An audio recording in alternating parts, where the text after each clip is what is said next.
Hello, everybody. So we are going to start our second day. I really hope you enjoyed the first day and had some time to take a rest because it was really intense.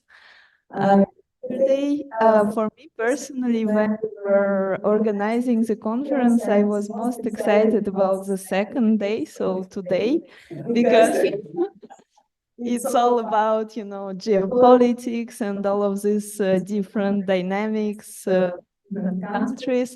But then yesterday was so amazing that I think it will be really hard to beat. So I'm really, really exciting what everybody has in store for today. And it's my honor to introduce our first keynote speaker of the day, Ilan Manor, who is a digital diplomacy scholar at Gurion University and who is a part of Oxford University's Digital Diplomacy Research Group. His work examines how innovative technologies impact the work of diplomats and diplomatic institutions. And his most recent book, the Oxford Digital Diplomacy Handbook, was published by Oxford University Press. So, Ilan, the floor is yours. Thank you. First of all, thank you for the invitation to be here, and thank you for the setup, Ulnara, because now there's the challenge to beat yesterday. So I shall endeavor to do that. My name is Ilan Manor, and I'm a digital diplomacy scholar. And digital diplomacy is really a field that tries to examine how digital technologies impact the work of diplomats and diplomatic institutions. And diplomatic institutions can be anything from foreign ministries to the UN to NATO. And what I thought I'd do today is share with you the perspective of diplomats and how diplomats and foreign ministries view this idea of big tech and how they're trying to manage their relationships with big tech companies. I do have one request. I'm going to share with you some quotes from interviews that I've done with diplomats. I only ask that you don't cite these comments or take pictures and upload them because they were given under the condition of anonymity. Okay, but I'd like to begin by briefly discussing business. It seems to me that this term big tech that we use quite often and we've used quite a lot over the last 2 years, 2 days, is a sort of cognitive mechanism. It's similar to a stereotype in the sense that it's a term that helps us make sense of this world of technological innovation and tech companies. So when we think about big tech, some of us think about an assemblage of dominant companies.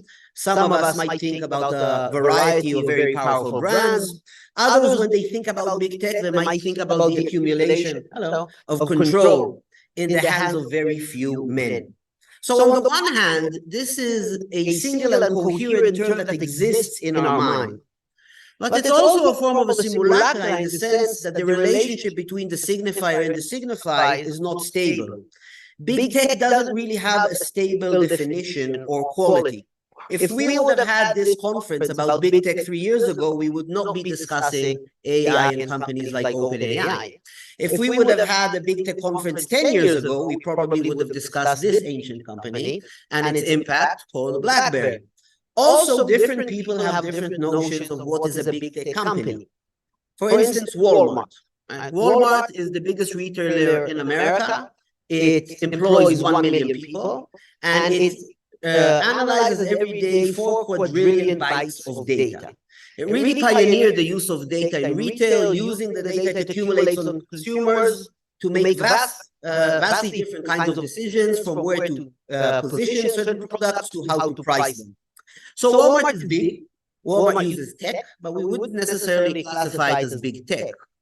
And what's interesting is that when you talk to different diplomats from different parts of the world, they also have different notions of what big tech is. If you talk to diplomats from Africa, they immediately think of fintech, right? Of financial applications that allow people to transfer money digitally from one country to another. And this is because African countries are heavily reliant on money coming in from diasporas to their economies. So we also have different views about this concept or about this assemblage of companies called big tech. And some people have said to me that big tech are financial corporations. They have financial interests. They have a duty to their shareholders. And so they pursue different strategies to increase their revenue. And so in the name of financial interests, it's very acceptable that tech companies like Meta or Google or Microsoft try to minimize regulation because regulation is something that prevents them from maximizing profits. And this is something that I've heard from American diplomats. American diplomats have expressed to me the idea that, well, the whole idea of regulating big tech is very problematic because these are financial companies and it makes sense that they pursue strategies to maximize their profits. And this, of course, I think is a very American view of big tech because it holds true with two characterizations of America. The first made by a former American president, that America's business is business, meaning that businesses should be free to secure their interests without the intervention of one state or another. And it also fits with another characterization of America by a fictitious character called Gordon Gekko, some of you know from the movie Wall Street, who famously said that greed, for lack of a better word, is good. Greed works, greed can help fix ailing American corporations. When you talk to other diplomats, they sometimes argue that big tech are tyrannical powers, that they have the ability to manipulate our emotions and to manipulate society, that they obfuscate their activity through black boxes, right? Algorithmic black boxes that we can never really peer into and understand how decisions are made by these algorithms, and that they're responsible for many social ills. And so in the name of profit, Facebook has essentially become the world's largest trafficker of disinformation, propaganda, lies, and hate. And as I said, this is a view that we sometimes hear in academia, but you also hear it when you talk to some European diplomats in Brussels. And there's this idea that big tech are not enlightened or that do not conform with some of our modern ideas. For instance, corporate social responsibility. Jeff Bezos does not care about corporate social responsibility. Mark Zuckerberg is not interested in the greater good. Elon Musk is not interested in the common good. They are interested in making money. And although this normative discussion is important, and I'll return to it later, it might also divert our attention. Because the question that I was asked today, to answer today, is not whether big tech is good or evil, but whether big tech are diplomatic actors. And this again is a complex term, because what do we mean by diplomatic actors? Do we ask, are big tech now integral to the practice of diplomacy? Or are we asking, do theories of diplomacy account for the activities of big tech? Are we asking if big tech adopt diplomatic practices, or even if their practices are shaped by diplomatic norms? So what I thought I could do today to try and answer this question is show you and give you some insight from diplomats, specifically about three events that have had a dramatic impact on how diplomats and foreign ministries view big tech. And these three events are the tech boycott of Russia, Elon Musk's acquisition of Twitter, and the global emergence of AI. So I'll begin with Russia. And very soon after Russia invaded Ukraine, the Ukrainian government decided to launch a global social media campaign. And the goal of this campaign was to call on big tech companies to exit the Russian market or to suspend their activities in Russia. And this campaign was delivered via social media. So here you have a tweet by the Ukrainian Minister of Digital Transformation. It was published 3 days after Russia invaded Ukraine. And as you can see, there's an open call here saying we are constantly working on development of aggressors' isolation, Russia's isolation. I've contacted the CEOs of Viber and PayPal on blocking their services in Russia. This is another similar letter that was sent to the CEO of Apple, Tim Cook, and there were tens of letters published in the days after the invasion from this account and from other accounts, publicly calling on big tech to suspend their activities in Russia. Now, some of these letters trended online. They were shared hundreds of thousands of times on Twitter and made their way to other social media platforms. And some of these letters also started to make headlines in American newspapers and publications across the world. And this began to exert public pressure on tech companies in addition to diplomatic pressure from different countries calling on big tech to suspend their activities in Russia. Now, according to the New York Times, more than 300 tech companies have suspended their activities in Russia, including some of the tech giants that we discussed yesterday. Now, as we also heard yesterday, some of these tech giants were actually blocked in Russia But then for PR purposes, they said that they had suspended their activities in Russia. For diplomats, this represents a historic precedent, because never before has big tech chosen a side in a war. Right? Tech companies and big tech did not sanction Russia after the Crimean annexation. They did not sanction Saudi Arabia over its involvement in the war in Yemen. They did not sanction Azerbaijan when it invaded Nagorno-Karabakh. And the truth is that tech boycotts have an immense impact on both the Russian government, but even more importantly on Russian citizens. So if we talk about Russian citizens today can't earn money through the gig economy, for instance, Volt or Uber. They can't sell their products to a global consumer base because they're blocked from eBay. They can't use Amazon for their cloud services, for their startups. They can't even engage with global followers through Facebook. So much of the influencer industry in Russia has essentially been obliterated. And when you talk to diplomats, you get a sense of just how important this event is. This tech boycott really sent shockwaves through foreign ministries and diplomats across the world. And a Lithuanian diplomat said to me that this tech boycott demonstrated the awesome power that big tech now have. A Swedish diplomat said the tech boycott is almost as powerful as state sanctions, right? It has an even bigger impact on the lives of Russian citizens than state sanctions. And the British diplomat said to me, I think more and more countries will now open embassies in Silicon Valley, because embassies always reside near seats of power. So it's true that since the invasion of 2022 and since the tech boycott of Russia, the number of countries that have diplomatic representations in Silicon Valley or the Bay Area has tripled.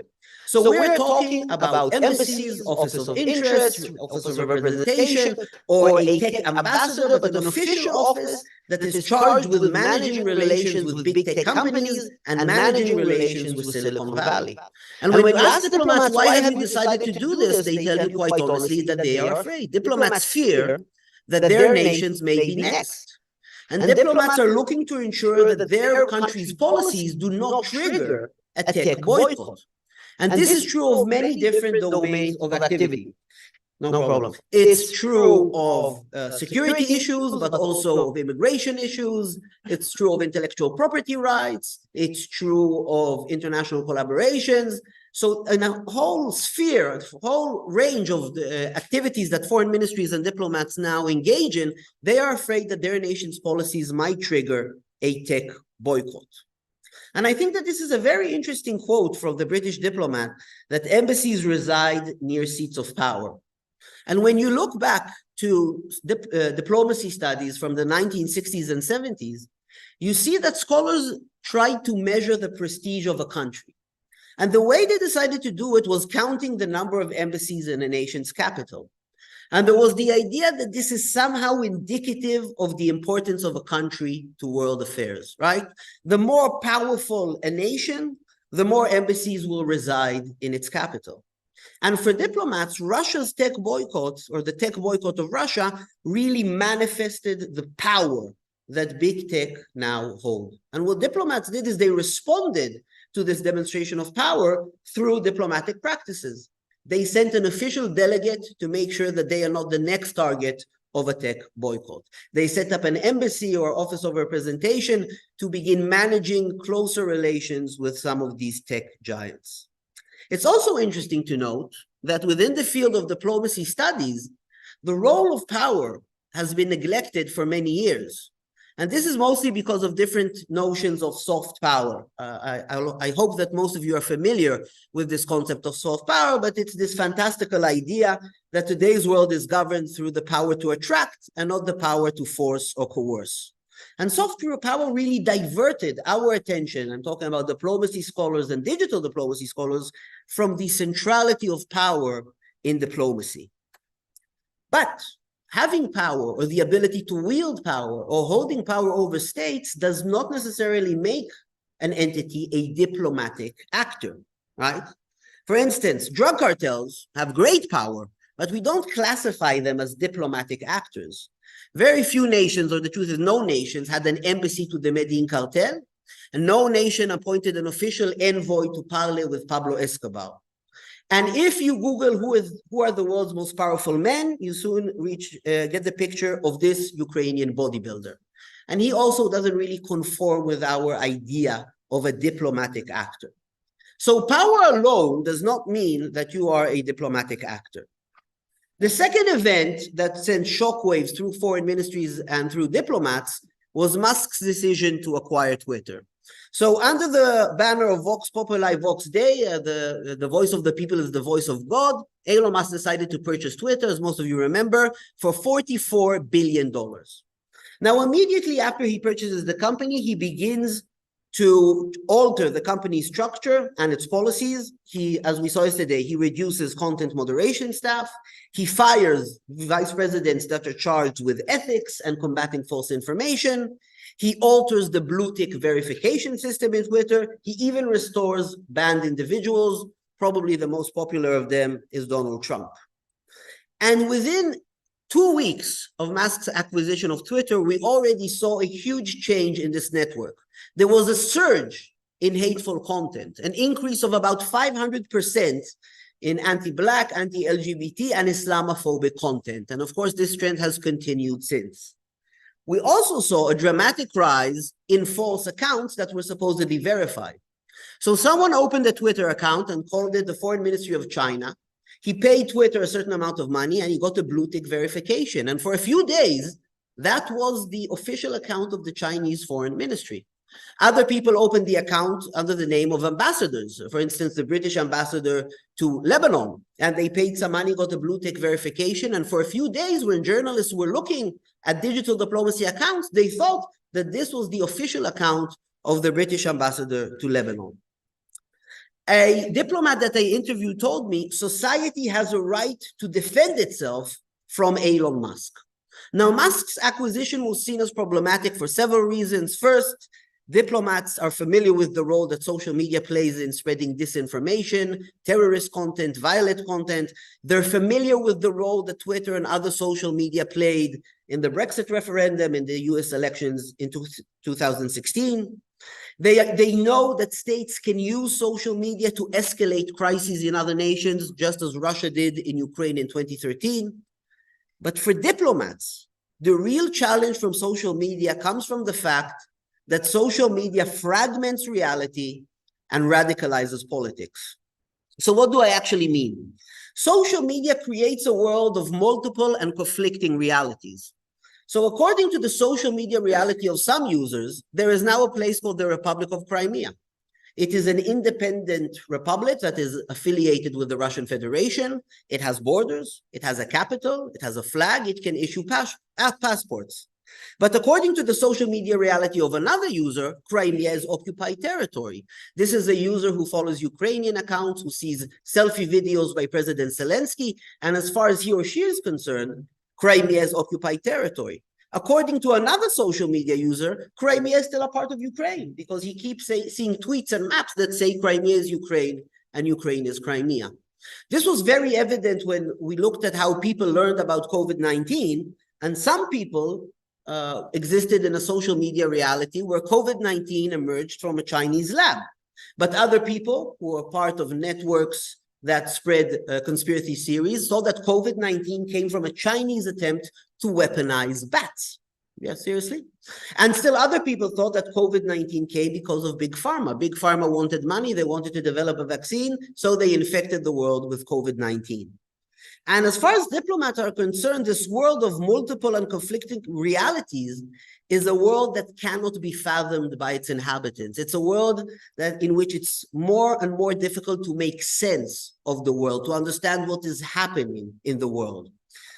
We also have on social media what we might consider context collapse. And what I mean by context collapse is that because social media algorithms filter the information that we see, the opinions that we hear, the news that we can access, the media that we see, we only receive fragments of information, right? We usually receive fragments of information without the entire context. You can get an image from a demonstration or a short video from a contentious speech or a small image showing something that happened somewhere, but you never get the full picture.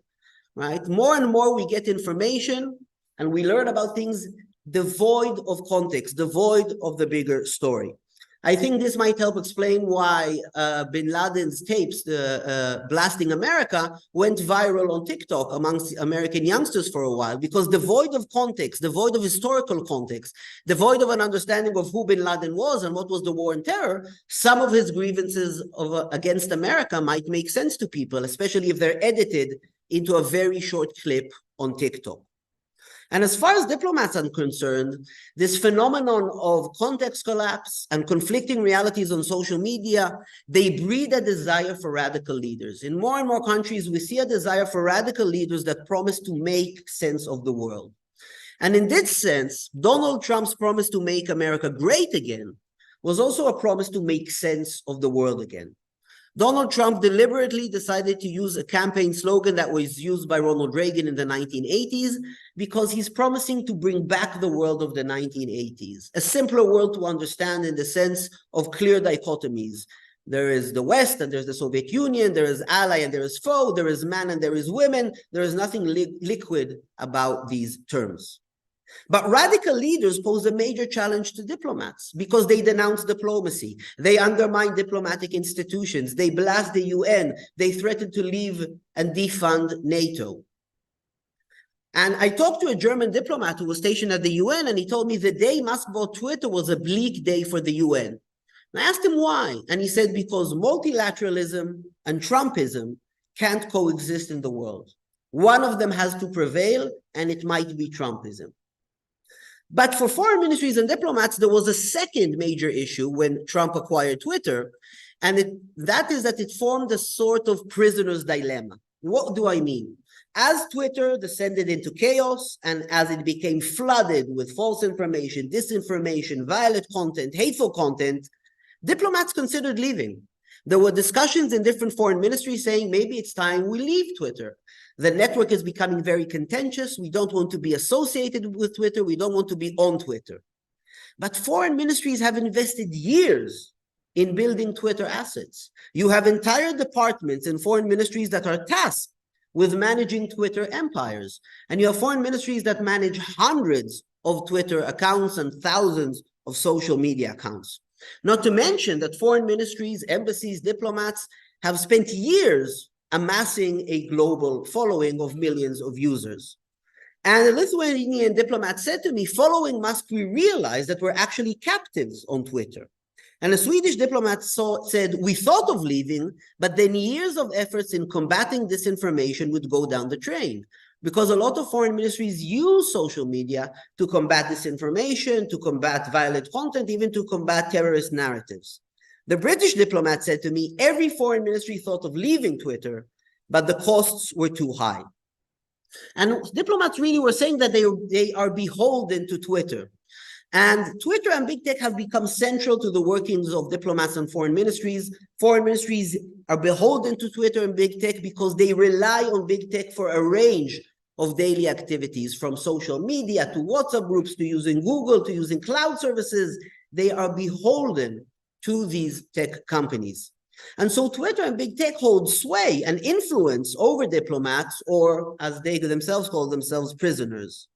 But influence, again, is not necessarily enough to be considered a diplomatic actor.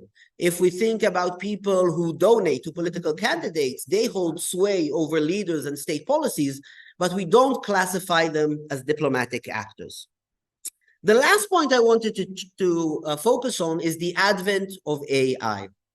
And in 1988, Time magazine decided not to choose a person of the year, but to choose a machine of the year. And this is the cover of Time magazine from 1988.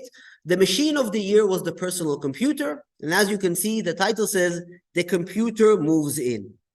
And there's this sense when you read today popular media, or when you read news articles about generative AI in particular, like ChatGPT, that it's been likened to the impact of a personal computer, that we're entering a civilizational moment of change, in the sense that generative AI will impact education, it will impact labor, policymaking, art, legislation, litigation, work-life balance, medicine, almost all aspects of daily life. But for diplomats and foreign ministries, what AI does is it introduces a state of constant disruption. It introduces a state of constant innovation and a constant need to catch up with innovation. A Lithuanian diplomat said to me after the launch of ChatGPT, we have lost our ability to keep up the pace. Every few weeks we feel obsolete, in the sense that there are more and more sophisticated digital tools coming out there. Diplomats want to learn about these tools, but it's becoming more and more difficult to do. A Swedish diplomat said the following: digital is not a form of diplomacy, it's the backbone of diplomacy, but we don't understand digital technologies anymore. Meaning that actually understanding how ChatGPT operates, actually understanding what technology is used, actually understanding how it comes up with content is more and more demanding for foreign ministries. And the British diplomat said there is now a negative correlation. Innovations come out faster and faster, but we need more and more time to study them. And he added, it's unbearable, this space. So what we're actually seeing is a negative correlation, like I said, between technological acceleration and the time that diplomats need to understand new technologies. Once diplomats figured out how Facebook works and how they can use Facebook, it was easy for them to migrate to Twitter, then to migrate to Instagram, then to migrate to TikTok. But really understanding ChatGPT is very time demanding, and they don't necessarily have the capacity to do it. Most diplomats are not familiar with terms that we discussed yesterday, such as AI or machine learning or pipelines or API. Also, diplomats have this feeling that they wake up to constant innovations. One day they wake up and they hear about ChatGPT, then they hear about Bard. The next day they wake up to Sora, which is the new text-to-visual AI tool. And the acceleration of digital innovations now is so great that MFAs are beginning to view these innovations as menacing and as a threat. And I think that the sense of threat amongst diplomats might lead to what we could call creeping securitization. And what I mean here is that technological innovations will increasingly be viewed through the prism of national security, because only national security apparatuses can contend with the acceleration of digital innovation.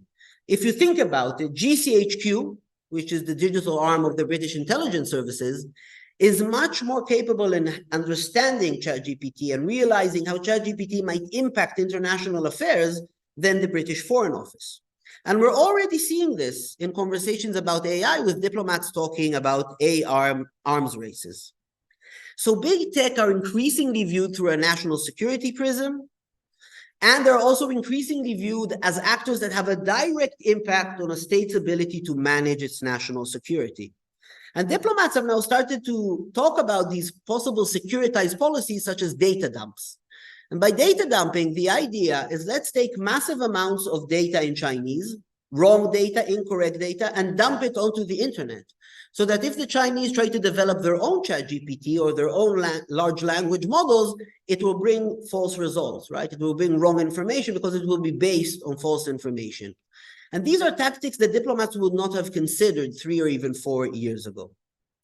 So what am I actually saying? I've said basically 3 things, and I've attempted to avoid the banality of a Venn diagram. But what I've demonstrated so far is that big tech are companies that hold power over states, that they are actors that can influence states and diplomats, and that these are actors that are increasingly seen as impacting national security. And if you take all of these together, right, these characteristics begin to position big tech as what we might call diplomatic actors. We've also seen big tech companies adopt diplomatic practices. So Microsoft has opened an office of interest in Brussels. We know that companies like Meta and TikTok have individuals who are responsible for liaising with governments.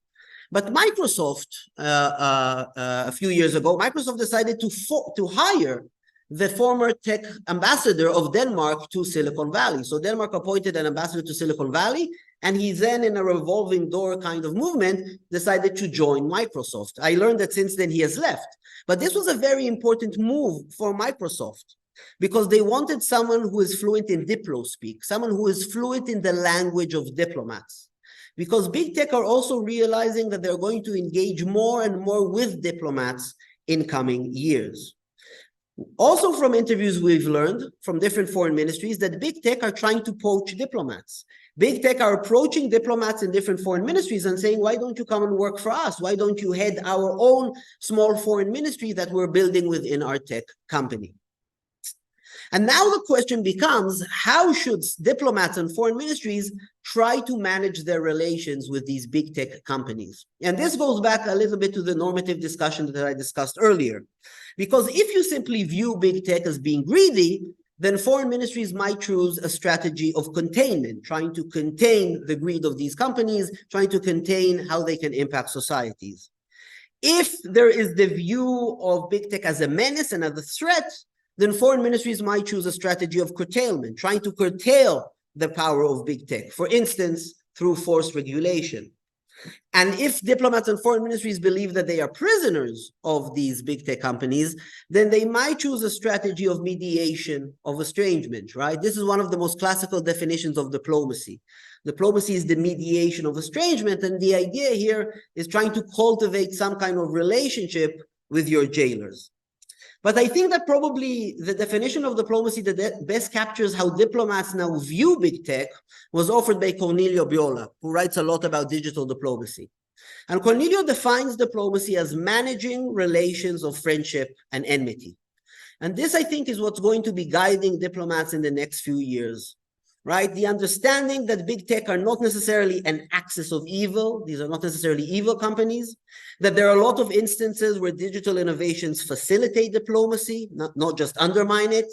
If you talk to diplomats in multilateral forums like the UN or NATO, they will tell you that WhatsApp is essential to their daily work, right? Resolutions in the UN Security Council are edited, negotiated, and agreed upon in WhatsApp groups. And so for foreign ministries, the key will be to try and develop some kind of relationship with all of these tech companies and then possibly leverage these relationships in order to try and impact the policies of tech companies, try to manage the policies of tech companies, try to impact how big tech acts and what big tech is and is not willing to do. The major problem for foreign ministries is that they're always trying to catch up. They're always trying to catch up with technological innovations. ChatGPT comes out, they start thinking, how will ChatGPT impact global politics? What foreign ministries really need are digital desks where you have technology experts who can help foreign ministries begin to predict where technology is going. They need to be in touch with people in R&D departments so that they can understand what the technological landscape will look like in 4 years or 5 years and 6 years, and so that they can begin preparing today for the digital disruptions and innovations of tomorrow. So this was an attempt to give you some little insight into how diplomats view the role of big tech and how they're trying to come up with ways to manage their relations with big tech companies. Thank you very much.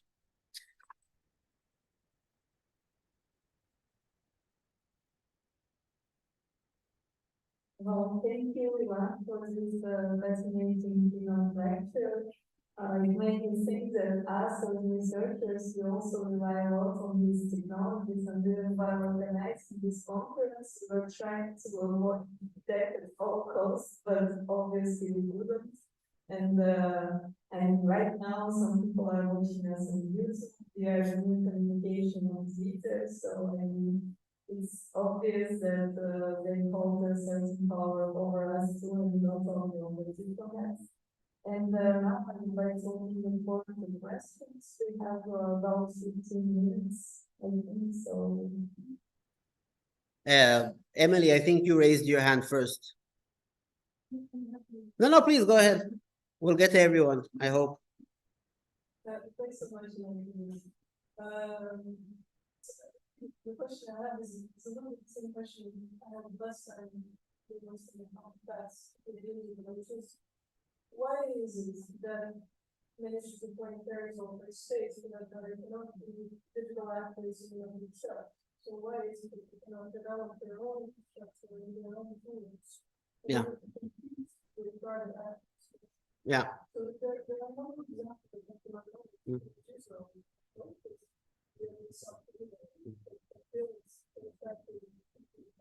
Yeah. Well, first of all, there are different foreign ministries that invest in their own digital infrastructure. The Kenyan Foreign Ministry, which is probably one of the most innovative foreign ministries around the world, has its own infrastructure for communicating with diasporas. The MFA of the Netherlands has its own system for simulating different kinds of crises and how they respond to crises. There are MFAs who are looking into digitalizing their entire archive of diplomatic documents and diplomatic memos in order to create a kind of ChatGPT of their own. So imagine like instead of ChatGPT, a state GPT for the State Department. The main problem, which big tech doesn't necessarily suffer from, is money. Building your own infrastructure, developing your own technology is very, very costly. Foreign ministries can't even pay Twitter's $5,000 a month subscription rate. So it's going to be very problematic for them to get, I don't know, $2 million in order to develop their own AI tool. So I think that money and budgets are a major limitation. Also, sometimes it's just easier for foreign ministries to rely on the existing infrastructure of different tech companies. It's an interesting question. I don't know what will be the future of it as technology becomes cheaper and cheaper. But for the moment, I think that the main problem for foreign ministries is that it's costly. They don't have the necessary people to help them develop these tools. And there's always the competition in diplomacy between foreign ministries and security agencies or espionage agencies. And the money goes to the espionage agencies, the money to develop a new digital pipeline to analyze big data. It goes to the security apparatus. It goes to, prevent terrorist threats. It doesn't go to diplomats so that they can map the opinion of Sweden and different countries around the world. Yes, please.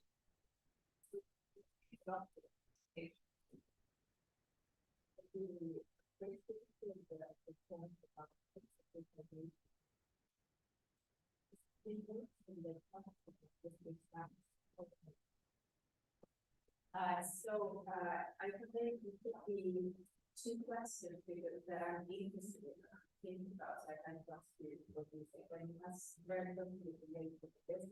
And one is the idea that big tech actually is already inside the ministry. It's already constantly kind of people to the AI, but it's really part of not only lots of it, but the data it operates on account of big tech. So this is already completely inside. And yeah, a lot of people are working this with that now.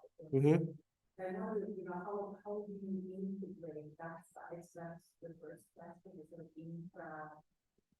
infrastructure part of this that Vanessa mentioned. And the other question I have is about big tech ruling. So actually think about not influencing that, but actually practice diplomacy for how I able to do that, do all this stuff, but they open what we come to do that office and leave they people even connect and outrage the access when they propose big tech propose that we should add a digital aspect to it. And then when you go to the ITU summit, who opens the ITU summit? Well, Siemens and Microsoft, the United States, influence forces. So they're actually not only influencing, but doing influence. Yeah, so about the infra part, I think this came up in one of the quotes that I showed you, where a diplomat told me digital isn't a form of diplomacy because they have digital diplomacy departments, but digital is the backbone of diplomacy. And a lot of the work that's being done daily in foreign ministries relies on technological infrastructure, relies on tech solutions that are provided by big tech. So in this sense that big tech are already in the building, definitely. Some foreign ministries view this as more problematic. Some foreign ministries view this as less problematic. I don't think the American State Department has any problem with using these big tech. A few weeks ago, an American diplomat won the Distinguished Award of the State Department because he figured out how to use ChatGPT. And they were so excited by a diplomat using ChatGPT that they gave him an award. He was using ChatGPT to do press summaries in order to analyze how America is depicted in different countries. So digital is definitely in the building, and this is what I was trying to make the point, that MFAs and diplomats are really beholden to these technologies. Diplomats cannot do their work without a smartphone, without applications, without WhatsApp. This is also true for data analysis systems. So a lot of foreign ministries now would do big data analysis. They will do network analysis. They will do sentiment analysis. in order to try and understand how their nation viewed in other parts of the world. And this is all based on tech solutions and external solutions. So tech is definitely inside the buildings, and it complicates the relationship because diplomats are beholden and diplomats rely on these digital infrastructures. And it might make it more and more difficult for diplomats to manage relations with big tech, and especially to try and curtail big tech or regulate big tech or limit big tech, because they are basically, they're consumers, much like we are. About big tech doing diplomacy, there's a problem here because it really depends on how we define diplomacy and how we distinguish lobbying, interest preservation, and diplomacy. And that's not necessarily the same thing. So you've got a lot of companies that have lobbyists or that have representatives to different diplomatic forums, but what they're really doing there is lobbying governments to prevent, to prevent regulation, or they're trying to manage their image. And a way of managing their image is saying, oh, we should have a bill of digital rights. We should have a digital rights convention. That's not necessarily doing diplomacy. Not if we define diplomacy as an attempt to mediate estrangement, as an attempt to reach some middle ground, as an attempt to make some compromise between the interests of different actors. In that sense, I'm not sure that big tech are doing diplomacy. I think they're lobbying, they're caring for their interests, and they're managing their image. And it's not necessarily the same thing as diplomacy. Of course, if we view diplomacy as a very coercive act of forcing people to act in a certain way, then big tech are definitely doing diplomacy. They're definitely forcing countries and governments to act in certain ways. Yes, I think you had your hand up. Thanks, Ilan, for an interesting presentation and some interesting books. I want to pick your brain on a conversation I had with someone from Microsoft in public relations, who said that they would actually be able to better understand their relationship with big tech in the future, and therefore sort of find a balance in this powering balance that is currently at play. Yeah. Recognize that. I was very suspicious of those arguments, not in the least for reasons of security and securitization, as you also pointed out. But I just wanted to ask you how you see this relationship again between states and big tech developing, and maybe also ask you about how those relations are developing outside of the Western context. US and EU, and most of it also from the European context. You also mentioned a few interesting examples from elsewhere. We know, for instance, the context of Latin America, that those connected with Meta are very, very different. So can you speak to those developing relations between big tech and states here and there? Yeah, so I mean, essentially, when big tech and diplomats meet, they sometimes speak very different languages, right? Because tech people speak the language of technology, they speak with technological terms that diplomats don't necessarily understand. Tech people are not necessarily attuned to diplo speak or to diplomatic language. There's a big difference if a diplomat says, there's a big difference if a diplomat says, I'm surprised by your comment, I'm taken aback by your comment, I'm flushed by your comment. Small nuances, but if a diplomat speaks to another diplomat, there's an immediate understanding of the level of degree within those three terms. So we have here a bit of a different mentality, but also a different language, and they're going to have to learn how to speak to one another. And I think that's part of the reason that big tech are trying to poach diplomats or bring people from the diplomatic world who can understand what diplomats are saying, can understand nuance, can understand the difference between terms.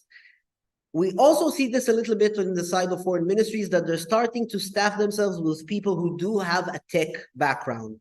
They're starting to transition from a digital diplomacy department that does social media to a digital desk, where you have a diplomat who has some background coming from the tech sector, working in a startup, who can help the diplomats understand all of these sentences and phrases used by the techies. So we have here a culture clash a little bit, but especially a language difference. And once they reach a common language, I think it will be easier to manage these relationships.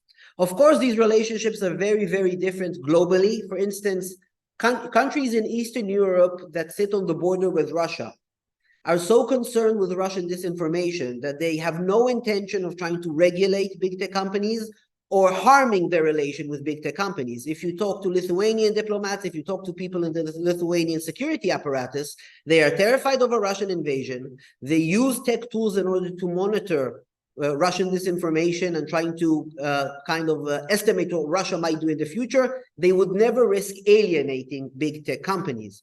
This will also be true of certain African countries when it comes to the fintech sector. But you do have other countries that are quite critical of big tech and view big tech as just another arm of American hegemony. So it does alter throughout the world, and that does impact how diplomats engage with these actors, and even if they want to engage with these actors. I think there was a, please go ahead. Yeah.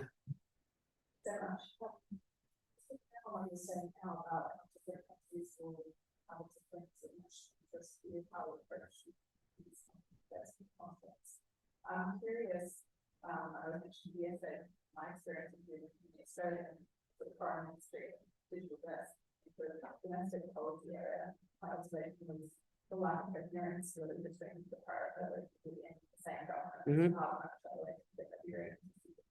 with any other diplomats that spoken to about possible goal, struggling with that sort of foreign policy, domestic policy framing. Well, so I can give you an example that we were once invited by the German Foreign Ministry, our research group at Oxford, to help them come up with a way to better leverage social media and to combat disinformation in Germany coming from social media. And they invited us to Berlin, they presented the problem, and they said, why don't you do some research and you come up with some ideas for us about to reinvigorate our digital activities. So we went and we came back after 4 months, we did a very nice presentation, and the German diplomat said, oh, this is wonderful and wonderful ideas, we'll implement them in 4 years. And we said, 4 years? In 4 years, none of this will be relevant. There'll be new digital infrastructure. They said, yes, but you see, first we have to sell it to the media department, and then we have to sell it to the higher echelons in the MFA, and then we have to sell it to the foreign minister. And the foreign minister is where domestic interests come into play, because the foreign minister maybe has his own relations with big tech, or maybe there's societal conversations on how a nation should contend with big tech, or maybe locally big tech is seen as great or nefarious, as villains or heroes. And it's usually at the level of the foreign minister where you see this clash of foreign policy and domestic policy, or international politics and domestic politics. And these things don't necessarily cohere. And a lot of time you see the digital initiatives within foreign ministries filter away. That there's a digital initiative that is decided upon, let's use the digital technology in a new way, let's forge a new relationship with the new and emerging tech sector so that we understand how this sector will influence global politics, but it fizzles away at the political level because it's not good domestically. And it's not good for the domestic appearance of the government. So there is this clash within foreign ministries. And I think it's going to become more and more important as politics become more and more radicalized, and as politics become more and more polarized. It's going to be hard for foreign ministries and diplomats to sell tech policies to the local population. Yes, I think 2 more questions. There was one here and one in the back. Yes. Thank you very much. I was thinking, so if I understand from the report that we most the diplomats from Europe. Well, those are the ones I bring here. I interview diplomats from all over the world. So I was just wondering whether there were different, you could say, generations or maturity levels or teams of engagement. Because if I think more of the region, where I'm based, there has surely been quite an essential change within the last 2 years, going from something that is more attuned to what you described to a much more critical approach, also from MFAs towards state tech. So, for example, in Denmark, in our most recent tech domestic strategy was launched just a few weeks ago.